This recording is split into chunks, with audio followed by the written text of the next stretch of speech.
champions. USA.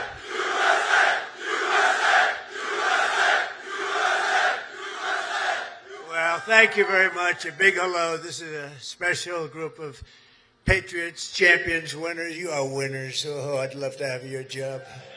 I'd love to have your job. And a very special hello to the greatest sailors anywhere on the seas, the incredible men and women of the United States Navy. Very special people. Thank you very much. It's a great honor. Great honor to be here. But I'm thrilled to be here among thousands of proud American patriots aboard the 100,000 tons. That's a lot of tonnage. Forward deployed symbol of American might, power, and prestige, the legendary USS George Washington. This is some ship. They don't make them this way anymore, but we're not supposed to say that, but they really don't. This is great stuff. This is really an incredible GW, they call it GW, right? And we've come this afternoon to celebrate the strength and the skill and service of everyone on this ship. So we're going to all relax. We're going to have a good time. We're not going anywhere, you know. If you go back to Washington, it's like 2 o'clock in the morning. But I want to just tell you that you are special people, and we're going to have a little fun. And I'm going to tell you how great our country is and how well we're doing, because a year and a half ago, we had a different country than we do right now. Now we're the most respected country in the world. We're the hottest country anywhere in the world. And it hasn't taken too long, but I had no doubt. I just didn't know we were going to do it this fast. We've done it fast because of people like you. So I want to thank you very much. And I want to recognize a man that you all know well, and he's a tough cookie. He was formerly our Secretary of Defense, but now he is proudly known as our Secretary of War, Pete Hegseth.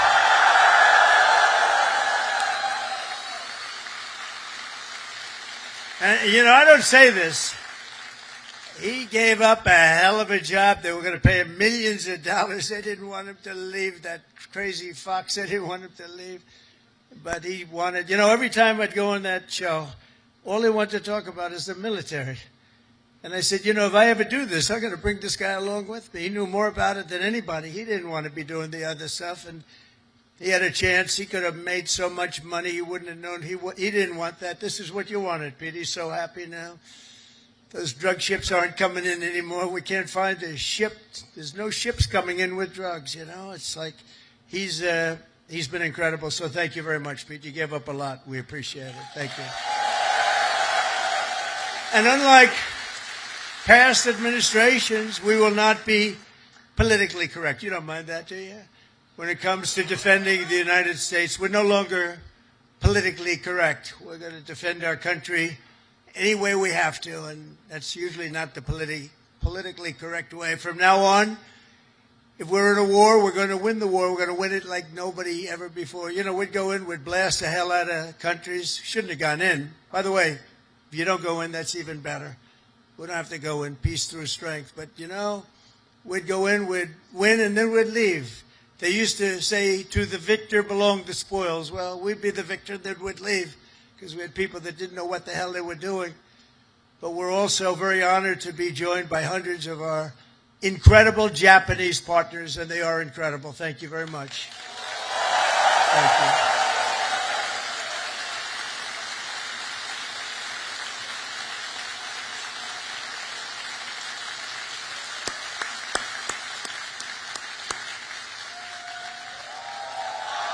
This woman,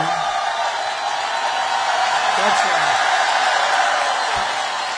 This woman is a winner. So, you know, we've become very close friends all of a sudden because their stock market today and our stock market today hit an all-time high. That means we're doing something right.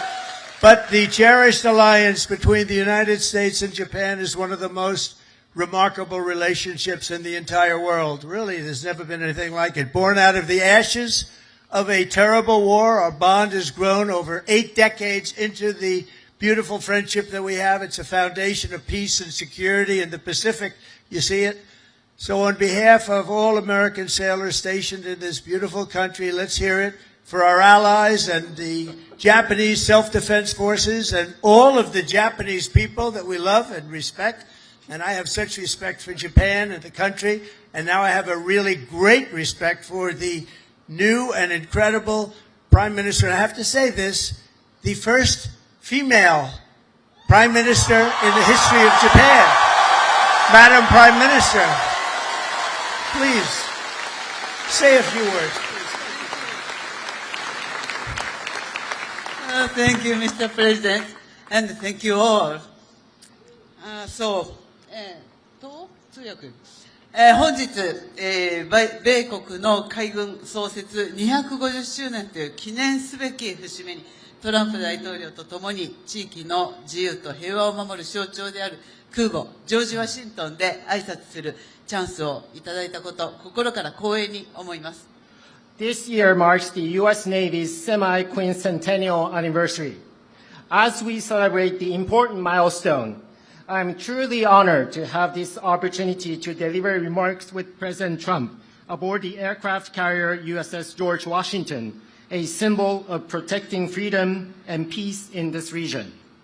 でまず何よりも日夜、我が国と地域の平和と安全のために尽力してくださっている自衛隊員、そして在日米軍の、軍隊の皆さん、軍人の皆様に心から敬意と感謝を捧げます。First and foremost, I would like to express my deep respect and sincere gratitude to all the men and women in uniform from Japan's Self-Defense Forces and the U.S. Forces Japan for your dedication and commitment to safeguard peace and security of our nation and the region day and night. 6年前に、ありがとう、Thank you.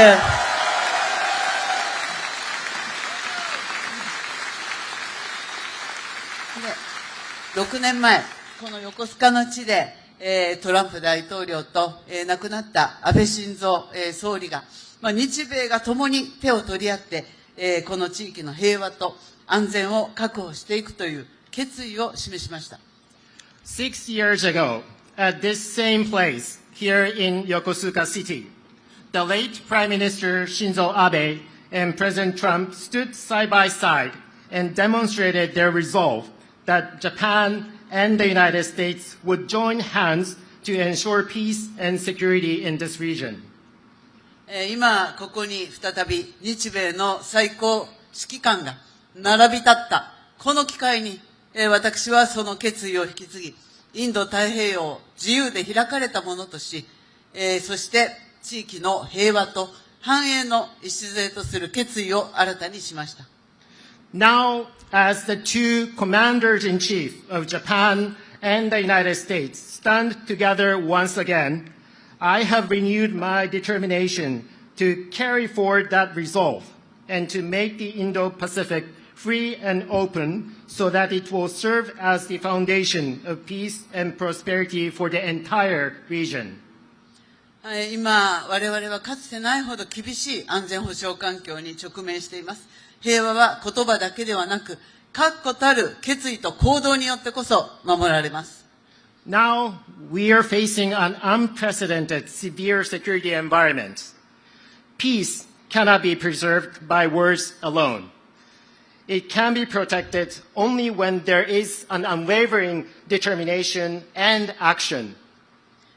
あちらに見える最上とマヤを含む自衛官と、このジョージ・ワシントンは数多くの訓練を重ねてきました。で、また横須賀にいる多くの、補給、整備に携わっている、日米関係者の皆様、そして地域社会との絆が、米国海軍の活動を長年にわたって支えてきました。こうした幾層にもわたる日米の協力が日米の抑止力、対処力を確かなものとしております。From where we stand, we can see Maritime Self-Defense Forces Mogami and Maya, vessels of Japan's Maritime Self-Defense Force, and USS George Washington have conducted numerous joint exercises. Just as importantly, there are so many Japanese and American personnel working for logistics and maintenance here in Yokosuka. And there's also a strong sense of bond with the local community here. Those are what have been supporting the activities of U.S. Navy over the years. There's no doubt that such multi-layered Japan-U.S. cooperation is what makes it possible for us to ensure the credibility of our two nations' deterrence and response capabilities. 私は決意しています。今後、日本の防衛力を抜本的に強化して、この地域の平和と安定により一層積極的に貢献していきます。So let me reiterate my unwavering determination here. Japan is committed to fundamentally reinforce its defense capabilities, and Japan is ready to contribute even more proactively to peace and stability of the region. そのことにより、トランプ大統領とともに世界で最も偉大な同盟になった日米同盟をさらなる高みに引き上げてまいります。Through these efforts, together with President Trump, I am determined to elevate the Japan-U.S. alliance, which has already become the greatest alliance in the world, to even greater heights.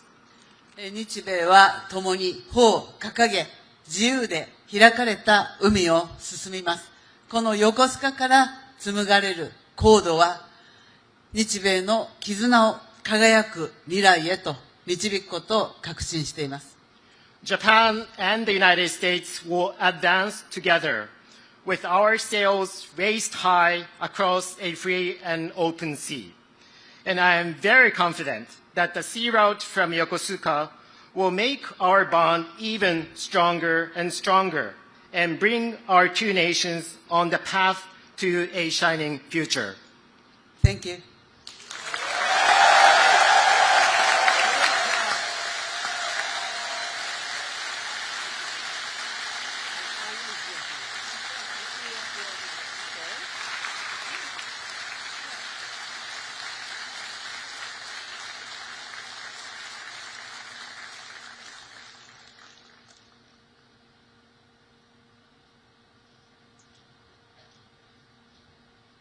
That was beautiful. Thank you very much.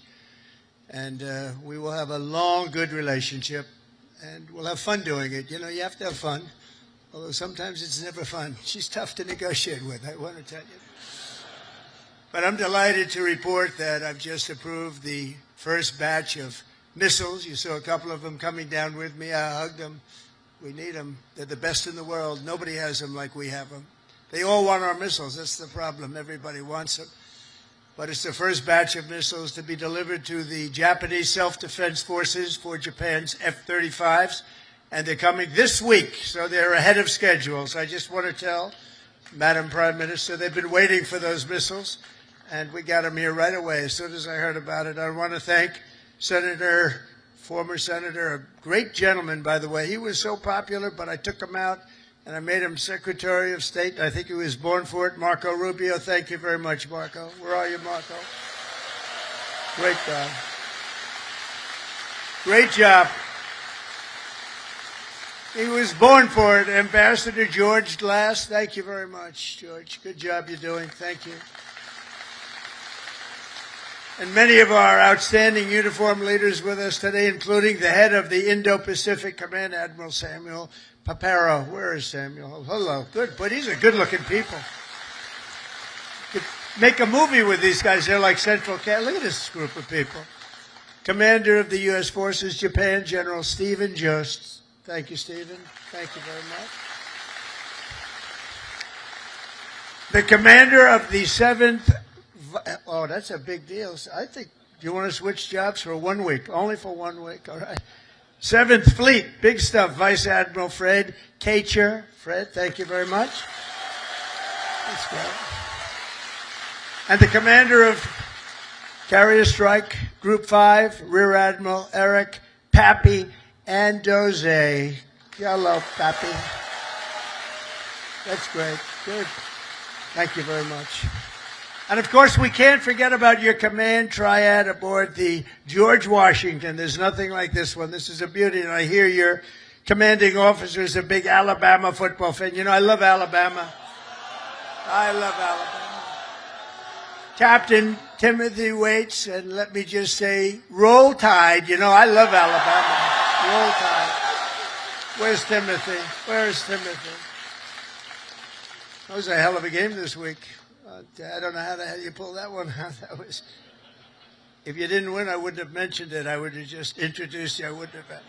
But you came back from oblivion. Isn't it nice coming back? You know, coming back is good. Thanks as well to your XO, Captain Patrick. Blind Patrick. Where is he, Patrick? Patrick, thank you. Highly respected person. All of these people are the best. Look at them. I mean, you look at them. They could have any job they wanted. They could walk down to Wall Street, make a fortune. They wouldn't do that. They like what they're doing, and nobody does it better, as well as really one of the most important people on the ship. Have you ever heard of Command Master Chief Tony Roberts? Have you ever heard of him?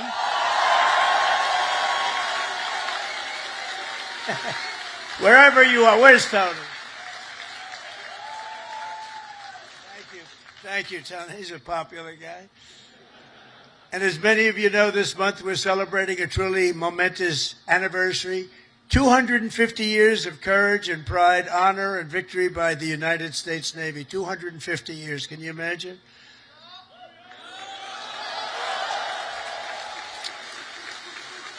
And 3 weeks ago, Melania and I flew to Naval Station Norfolk. I think many of you probably know that, and witnessed an unforgettable display of pure American dominance at sea. It was incredible to watch. They gave us some.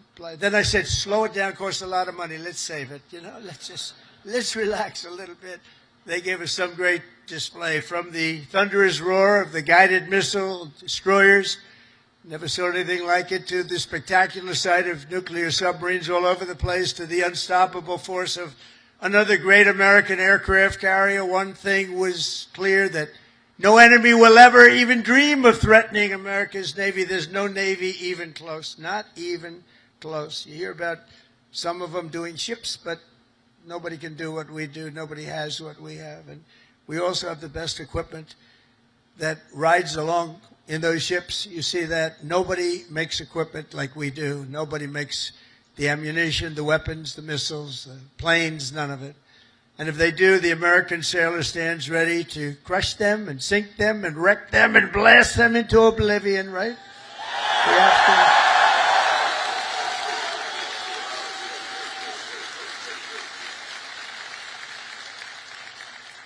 And that's a terrible statement for me to make. That's the end of it, because everybody said that I should immediately get the Nobel Peace Award. With that statement, that takes me out of the running, but that's the way. That's the way it is. The United States is blessed with the strongest and most powerful military in the history of the world. There's no military like our military, not even close. Nobody has our weapons, and it'll be stronger and more powerful than ever before very soon. You know, we just approved the biggest budget in the history, over $1 trillion. Over $1 trillion. We have the best ships, the best airplanes, the best submarines, the best technology. But above all, we have America's military. It's the best people. It's all about the people, ultimately. You have to work all of that fancy stuff that we make better than anybody else. The fact is, we do make the best weapons, but if you don't have the right people to operate those weapons, they don't mean much. Despite that, as Commander-in-Chief, I never forget that our ultimate strength does not come from equipment. It comes from the men and women of the rank and file. That's true. It comes from you people, incredible people, good-looking people, too many good-looking people. I don't like good-looking people. I never liked good-looking people, I'll be honest with you. I've never admitted that before. But see, I'm allowed to. You know, we won in the Supreme Court a thing based on merit. You know about that, right? Merit. Everything now in our country is based on merit, and that's why I look at you and I see nothing but merit. It's great to have a country back where we can go by merit now. We don't go by anything else except for talent and work and hard work, and it's such a big win. That was such one of the most important wins, and the will, patriotism, and spirit in your hearts is our single greatest weapon. The strength that you have is unbelievable. That's why, as we make a record investment in our military, we've never spent so much, and we've never spent it more wisely, because now we watch it. We spend it properly. I'm also supporting an across-the-board pay raise for every sailor and service member in the United States Armed Forces.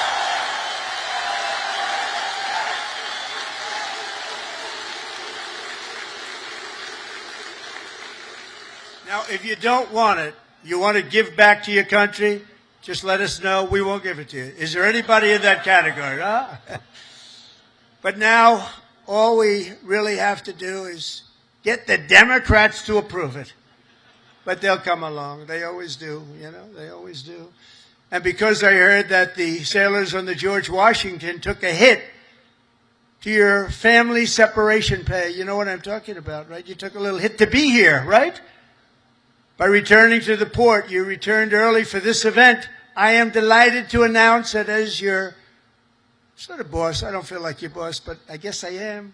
At least you'll be happy about this one. At my direction, we're going to make sure that you receive the full amount that you were owed for the deployment. And we're not going to deduct anything because you came in to listen to your commander. I'd like to be an admiral. I always wanted to be an admiral, to be honest.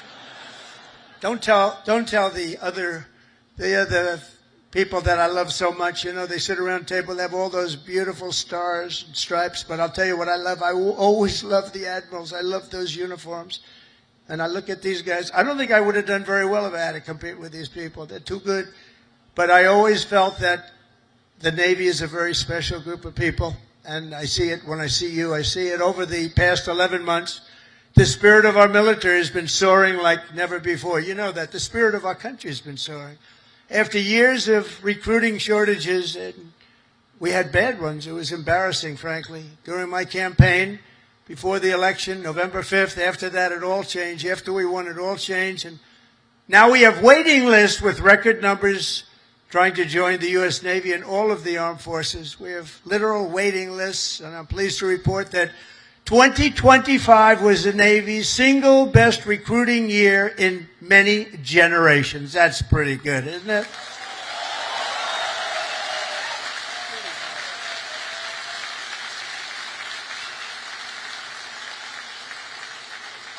But, you know, think of it. It seems like I've been up here so long, and it seems like I've been doing this for a long time and a half. We had a great first term, but nothing like what's happening now.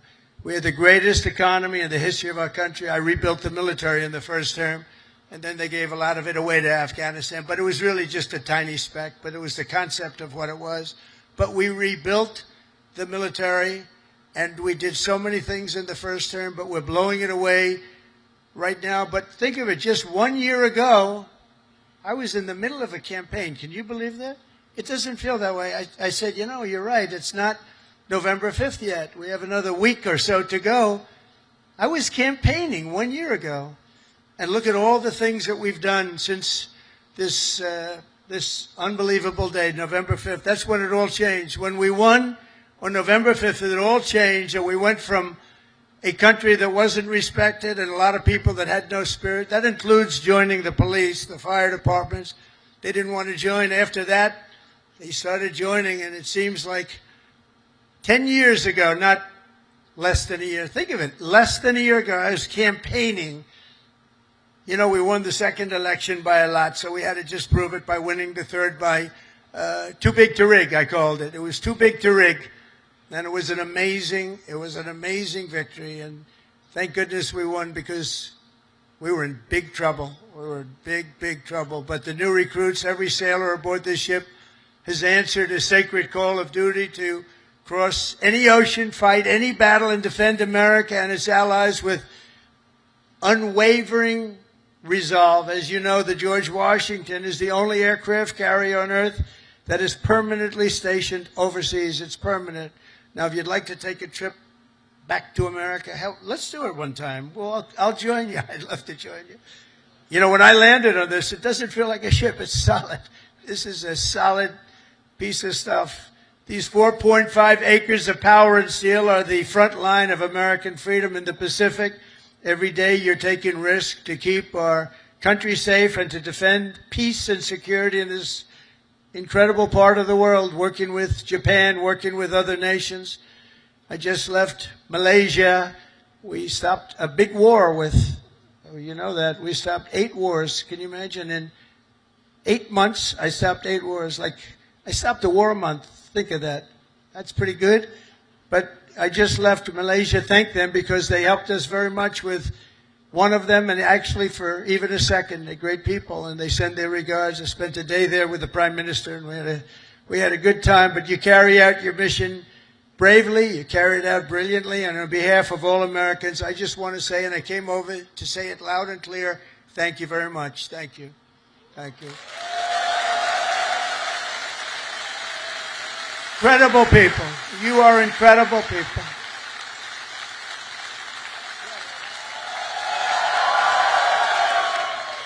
They actually have the best location. Because if they're really good looking, they end up in Hollywood. You know, you're not going to, you have a great look, but you're not going to end in Hollywood. They can just see the back of your head, all the media. Look at all the fake news back there. But 2 years ago, Naval Air Crewman, 3rd Class, James McCall was just a few months into his first fleet tour with the Golden Falcons helicopter squadron when he and his crew were called on a search and rescue mission to find 3 missing Navy divers. Incredible, brave guys, the divers. But they were stranded at sea and right off the Japanese coast. They were exhausted and assuming they were going to die. They assumed they were going to die. But with unbelievable focus and skill, crewman McCall was able to find and help rescue all 3 divers in the water below, saving his fellow sailors. And James is with us today as a shipmate on this carrier. Crewman McCall, thank you very much for your incredible bravery, and we salute you. Where is James? Where are you, James? Whoa. Come up, James. Get up here, James. Come up here. Look at this guy. He's a good-looking guy. Get out of here, James. I don't want you up here. No, come here, James. Nice to meet you. You want to say something? Come on. I was wondering, maybe he almost stayed up. He could have been up here for a while. You did that very well. He's going to be running for office next week. You watch. Great job, James. A lot of bravery, too. But as James' story reminds us, the Navy is a family and a team. And each of you has a vital role to play. Gathered here this afternoon are some of those whose toil and sweat gets our magnificent planes in the air and brings them safely back home. And we have the shooters and the gear dogs and the paddles and the white shirts and, of course, the blue shirts, the yellow shirts, the red shirts on the flight deck. And all over the hangar bay, I want to thank you all. You're incredible people. I saw some of you, we're rushing to get down here, and they want to take pictures up there, you know. They're very aggressive people. Sir, can I have a picture? They're supposed to be standing at attention. Sir, can I have a picture, sir? Yeah. You know what I'm talking about, right? Very aggressive. But I think they're great. We also have a real genius and these people are incredible, who maintain the largest and most complex machine ever built, are amazing mechanics and engineers on the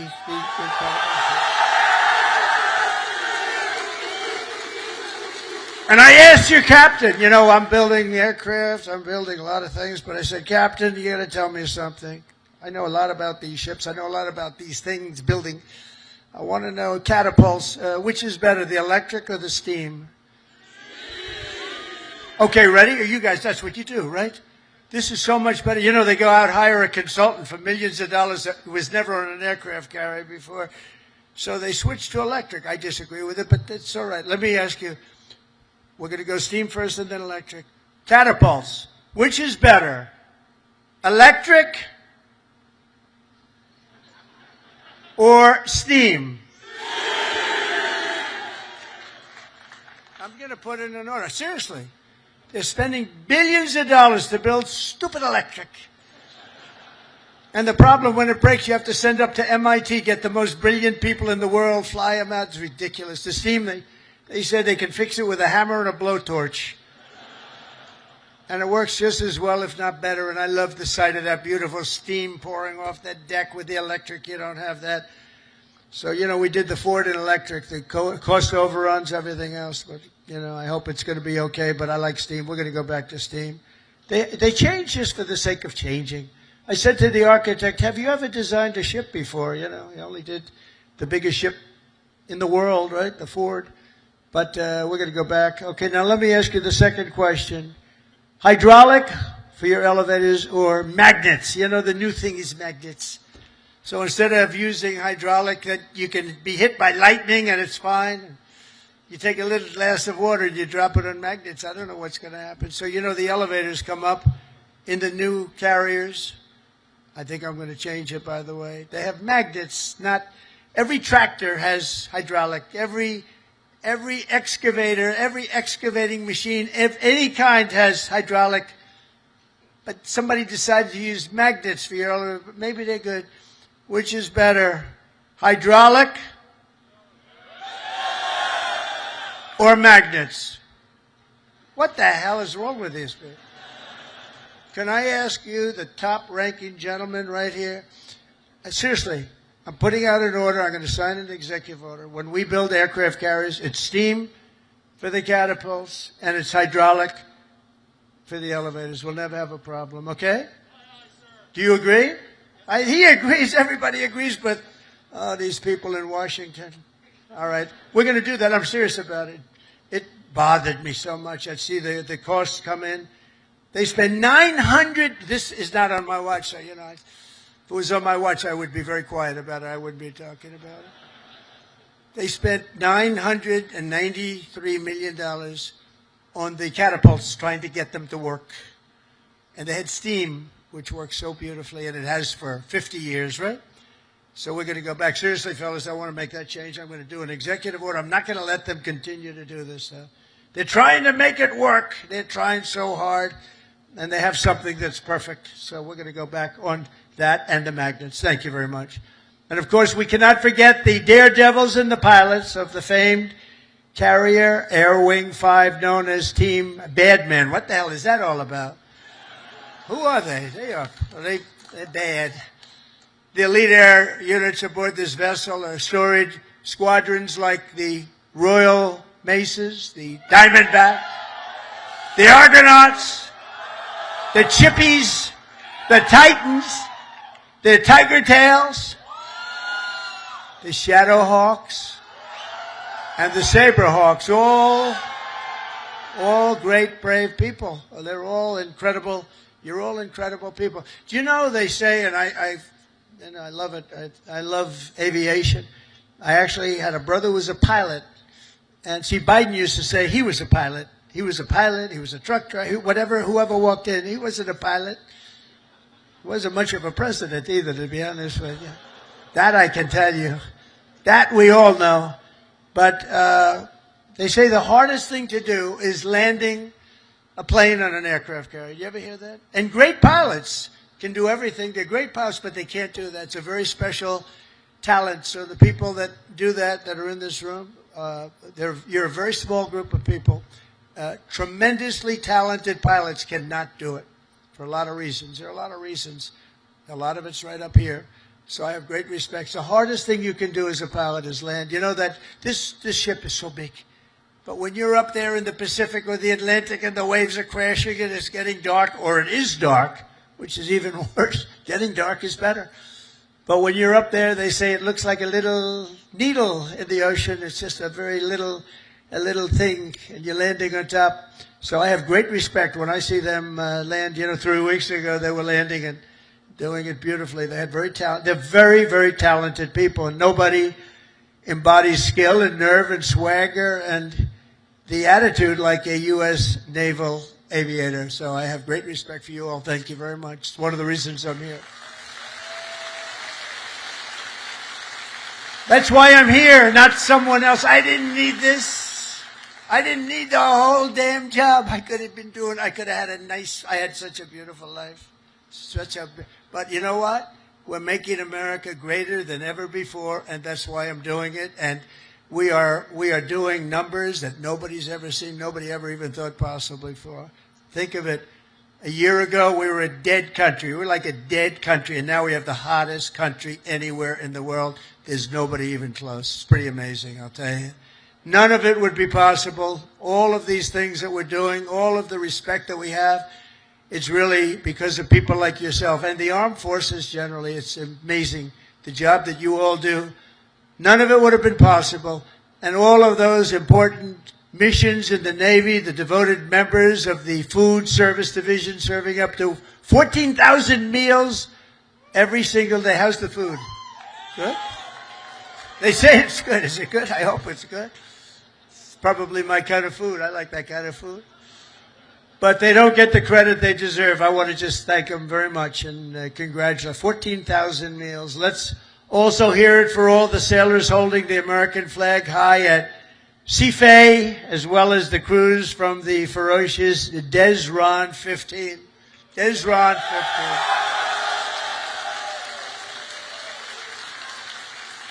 But together, the sailors here today give your very best to our nation. And as your commander-in-chief, I'm fighting every single day to ensure that we give you our very best also. We do.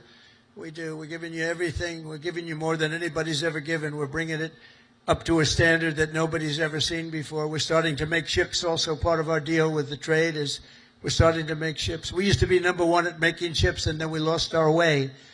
But now we're starting to make ships again, and we'll do it very soon. It's not going to take that long, but it's a process. It's not like making a bullet. It's not like it's a big, long process. We've got it going, though, I think, in the right direction. I think within a short period of time, the Philadelphia yards, as an example, is now owned by a group that's going to be making a lot of ships, a good group of people. And we're going to be working also with Japan on making ships. We're going to make a lot of ships again. We used to think of it, we were number one. And then over the years, they just lost their way. They started making other things. They stopped making ships. So we're going to be making ships again. We've more than, think of this, $17 trillion, trillion with a T, pouring into the United States of America from all over the world. And that's the biggest number in the history of any country. And by the time, and this is in 8 months, really. We're here 9, but this is in 8 months. Over $17 trillion. As an example, the last administration did less than $1 trillion in 4 years. We did more than 17 trillion in 8 months. And I think by the time we finish up our first year, we're going to be over 20 or $21 trillion of money coming into our country. And I want to thank Japan, because Japan is making big investments into the United States, and they're very happy because the stock market's gone up very nicely. We've made Japan a lot of money. That's okay. But they're a big investor in our country, and we like that. But think of those numbers. We weren't doing anywhere near. We were laughed at, and now they're all saying they've never seen anything like what's happened in such a short period of time. And I was just told by the Prime Minister that Toyota is going to be putting auto plants all over the United States to the tune of over $10 billion. So that's Toyota. So go out and buy a Toyota. And that's a lot to do with, because right now we have all the AI plants. We have so many things happening in the United States. And it's because of November 5th, Election Day. But it's also because of tariffs. The tariffs have been so good. We're taking in trillions and trillions of dollars. I heard them before I came up. I heard you're all on television now. They're talking to all the networks. Everybody's covering it. Look at these characters back. Look at all of them. And and they were talking about the tariffs. The tariffs have, nobody understood tariffs like I understood tariffs. And the tariffs are having people go into our country and spend tremendous numbers like we've never seen. And that brings jobs with it. It brings jobs. It brings importance. It brings everything. It brings a strong military. It brings a lot of things to other countries. I mean, if you look at some of the deals that we did, if India was going to go to war with Pakistan, and as you go to war, we're not going to do any trade. We're going to put big tariffs on both countries. And they said, well, I guess we're not going to go to war. 2 nuclear powers, we stopped it. But we stopped a lot of wars, tariffs. Without tariffs, we wouldn't have national security like we have it. We've never had national security like we have it right now.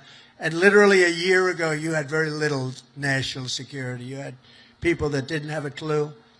American strength is roaring back like never before. And with your help, America is respected once more. And it is respected at levels that we haven't seen before. On my first day back in the White House, I deployed the men and women of the United States military to stop the invasion on our southern border, right? It was an invasion, losing hundreds of thousands of people to fentanyl and to drugs, and now we have the most secure border in American history. For 5 months, they said zero, no people came into our country illegally. They came in through a legal process, but nobody came in through the southern border. Can you imagine? Even I can't, it's hard to believe that. Because, and we do have it tight as a drum, but that's what we have to have. If you don't have borders, if you don't have a fair media, if you need certain things. You need a good, fair media. They're getting better. They're not there yet, that I can tell you. But they're getting better. But you need borders. You got to have borders in a country, or you don't have a country. And now we have a border that the likes of which this country has never seen before, and people respect us for it. With the help of our war fighters, we're decimating the savage drug cartels that poison our people. 200,000 people, maybe more than that, died last year because of what came into our country. Through an open border policy where 25 million people poured into our country, totally unvetted, totally unchecked. They came from prisons. They came from mental institutions and insane asylums. They were drug dealers. They were bad people.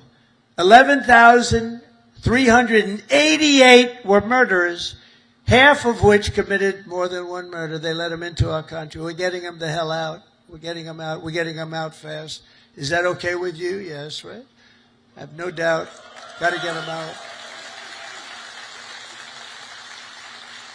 Just an unforced era. And we're also straightening out our cities. Washington, D.C., our beautiful capital, was a killing mess. People getting killed all the time. It was very high crime. And we sent in our National Guard. Again, great people. And I don't say they were totally politically correct. That's okay. And now it's a very safe. Now it's considered a very safe. It took 12 days. We got 1,700 people, career criminals, many of which came in through Biden's open border, and they infiltrated our nation's capital. And we had a very unsafe capital, but for years before that it was very unsafe. Now it's as safe as there is anywhere in the country. You can have your daughter, your girlfriend, your wife, your boyfriend walk right in through the middle. Nobody's going to touch them. The crime is down to almost nothing.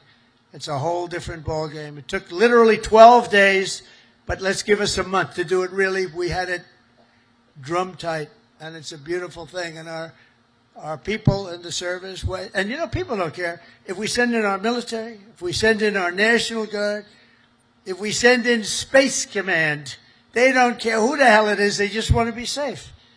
And we have safe cities now. We're starting in Memphis, and Memphis was a disaster. It's been there. They've been there for 2 weeks, and it's a whole different series. Crime is less than half, and within a month it'll be gone. Getting rid of all the bad ones. And we're going to go into Chicago. We're going to go into our cities. We're going to clean them out. We're going to straighten them out.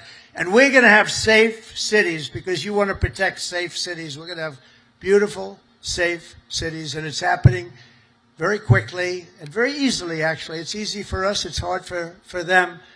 And we have to have a little more help. It doesn't matter, really. We can do as we want to do, but it would be nice to have more help from some of the Democrat governors that don't mind. In Chicago, 2 weeks ago, 4 people murdered, 11 people shot. This weekend, it was like terrible, much worse than that. And then we have a governor that stands up and says, oh, it's wonderful. It's not wonderful. And what we're doing is we're going to make it totally safe. It'll be very safe very soon. And we're doing that with all of our cities that are troubled. We have cities that are troubled. We can't have cities that are troubled. And we're sending in our National Guard. And if we need more than the National Guard, we'll send more than the National Guard because we're going to have safe cities. We're not going to have people killed in our cities. And whether people like that or not, that's what we're doing. And you've been watching what our missiles do to boats and ships and submarines. How about the submarine? They said, no, that was just fishing. The radical left Democrats said, well, it was a submarine, but they were just fishing. Submarines don't go fishing, do they? You know more about submarines than I do. You have a beauty park outside, actually. This is a submarine, and you know what it was designed for? Transporting drugs, and it got hit. but each one of those vessels that we hit kill on average 25,000 people, American people, every single year. They kill, each one of them kill 25,000 people. So we have to stop it, and we have stopped it. And I want to thank Pete for having the courage to do it. And believe me, people are very honored that you do it. 25,000 people for each boat. For many years, the drug cartels have waged war in America, and at long last, we're finally waging war on the cartels. We're waging war like they'd never seen before. And we're going to win that battle. We're winning it already. The sea, I mean, the only problem is nobody wants to go into the sea anymore. Even the fishing boats, they say, let's take a pass. But they don't want that. But we're knocking them out one by one. And very importantly, we've almost stopped completely the drugs coming in by sea. And now we'll stop the drugs coming in by land. That's going to be very easy. More importantly, we're ending wars. We're ending wars all over this planet. And as you know, and I said before, I ended 8 wars in 8 months, the most of any president in history. No president that we know has ever ended any war. A lot of them go into wars. But this includes Kosovo and Serbia, the Congo and Rwanda, Pakistan and India, Israel and Iran. You saw that. How about those B-2 bombers? They went in there. They took out that nuclear capability. Iran would have had a nuclear weapon within 2 months. Not anymore. Egypt and Ethiopia, Armenia and Azerbaijan. That was going on for 35 years. Big, horrible war. And just this month, we ended the war in Gaza, in the Middle East. We ended the war in the Middle East. Nobody thought it was possible. And we also just signed a deal in Malaysia between a war that was just starting, Cambodia and Thailand. So we saved millions and millions of lives, and I did it mostly verbally. We didn't have to get you involved. When we don't get you involved, that's a good thing. We don't want you to get involved. If I can avoid you getting involved, if I have an ability to do things that maybe other people don't, or we see things, but we stopped a lot of those wars based on trade and tariffs and penalties, and you know, they're getting all ready to fight, and then we tell them, no more trading with the United States. We're putting tariffs on your nation, et cetera, et cetera. It's called national security for us, but it's really national security for the whole world. And everywhere we go, America is actually making peace, and it's peace through strength. When they look at this, when they look at you people, they say, we're not going to mess around with them. So it's very important. After years of crippling inflation, back home, we had the worst inflation in the history of our country. Energy costs are down. You know, energy costs are way down. Gasoline prices are way down. Grocery prices are way down. We have a little problem with beef. We're going to get that down very quickly, but the prices are way down. Mortgage rates are down despite having an incompetent head of the Fed. I call him too late. He's always too late. He's too late in lowering interest rates. I call him Jerome Too Late Powell. But despite having a totally grossly incompetent guy, we have we blow through it because we're doing so well. Inflation has been defeated, and workers' wages are rising at the fastest pace in 60 years, and that includes your wages.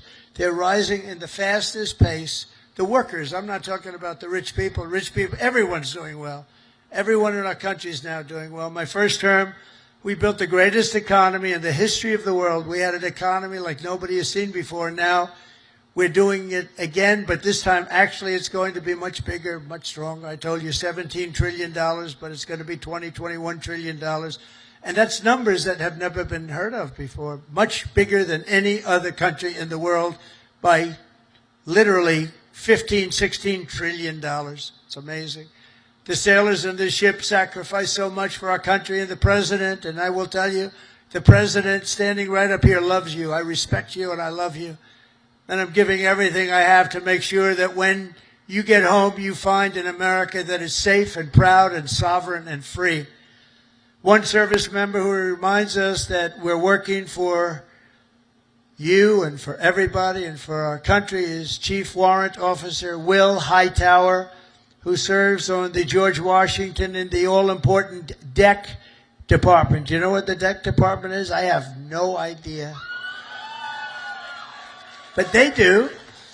In April 2024, Will sailed away from Norfolk, leaving behind his wonderful wife, Megan, their precious 6-year-old daughter, and their 1-year-old son. In the past 12 months, he has only been home for 3 weeks total, 3 weeks. An enormous sacrifice, very tough on the family, but an experience everyone on the ship really knows very well. In February, Will's tour will come to an end, and he will finally be going home just in time for his daughter's birthday.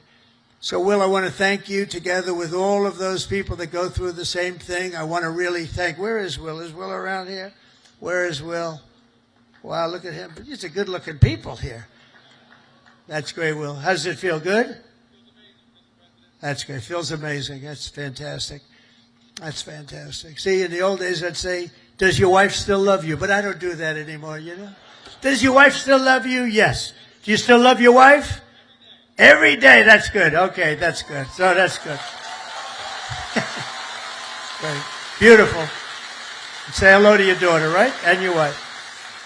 And just in conclusion, every sailor here today inherits a legacy of valor and grit and glory unmatched in the long history of mankind's voyage on the seas. It's a voyage like nobody's ever had like you have.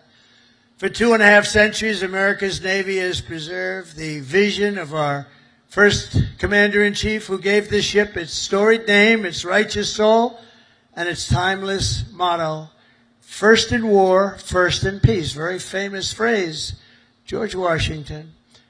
After 250 years, that is exactly what our country is today. It's first in war, first in peace, first in wealth, first in power, first in science, first in spirit, and first in freedom. And we went through 4 bad years, but now America will always be first again. If you have the right person up here, if you have somebody that understands a lot of different subjects, we're going to be bigger, better, stronger, and more important, really, frankly, to the world. Japan respects us. If you see what's going on all over the world, they're respecting us again. They respect us like never before.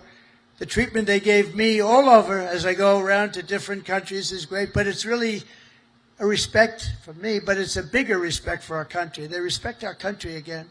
They didn't respect our country just a few years ago. From Boston Harbor to Hampton Roads, and from Caribbean Sea to the Red Sea, from the Atlantic to the Pacific, and from the Persian Gulf to what is now known as the Gulf of America. Isn't it nice? They say it now routinely. I heard the news today. The Gulf of America, weather is wonderful. They don't say it with a smile. It's called the Gulf of America. How did that happen, right? And it took me, you know, for many years I said, why is it called the Gulf of Mexico when we seem to have the shore? Well, we do. We have 92% of the shoreline. So I said, you know, when we make it back, not if, when, too big to rig. We made it too big to rig. I said, get out and vote. Too big to rig. Make it that way. I said, I'm going to change it. And one of the first things I did is I changed it. Nobody could even fight it. They tried. We got sued all over the place. We won every suit. And it's now officially the Gulf of America. Isn't that nice? But our sailors have written honor, greatness, and triumph into the pages of history. What you're doing is incredible, and it's an incredible time for our country. On gun decks and flight decks and torpedo rooms and cockpits, the men and women of the Navy have poured out their blood and sweat and tears to defend the land of the free and the home of the brave. They've crossed icy channels, leapt from burning wreckage, stormed into frigid waters, soared into deadly skies, and laid down their lives to ensure the survival of liberty. Now, all of us here today carry on that noble mission, and no matter what challenge comes our way, no matter what danger we face, we hoist our great American flag very, very high. We race into the waves, and we rally to that immortal battle cry of the American sailor, damn the torpedoes, full speed ahead, right? Together with our incredible Japanese allies and all of our allies all over the world, we stand strong, we stand proud, we will stand taller than we've ever stood before, and we will be freer and braver and more brilliant than ever before. And we will fight, fight, fight, and we will win, win, win. And I want to thank everybody at the USS George Washington and the U.S. Forces Japan. God bless our military. God bless Japan. God bless the United States of America. and God bless our Navy. Thank you, everybody. Thank you. Thank you very much.